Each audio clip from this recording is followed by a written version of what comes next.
はい、今から東椎屋の滝に行きます。滝100選に選ばれてるそうです。おお、なんか渓谷感。す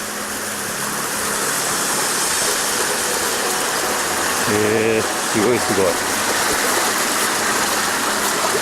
おお、すごいね。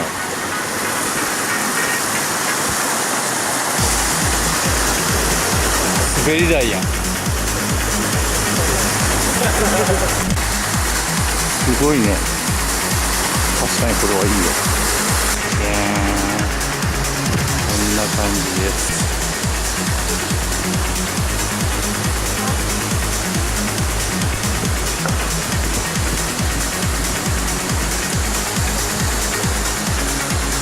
みたい。やっぱちょっとした風の違いが。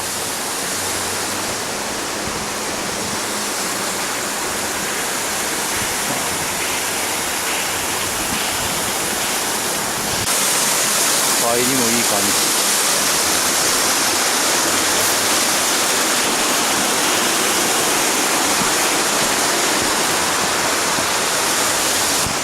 大きなただれ岩がある。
今度は西椎屋の滝に来てます。こっちも、滝100選に選ばれた滝なんです。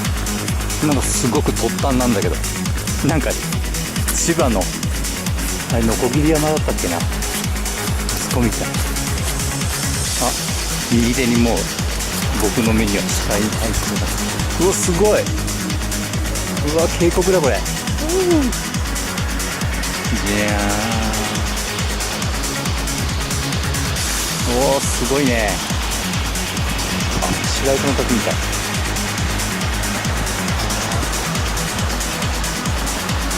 あ、ここはダムが放流するところだ。ダムが放流したらすごいよこれ。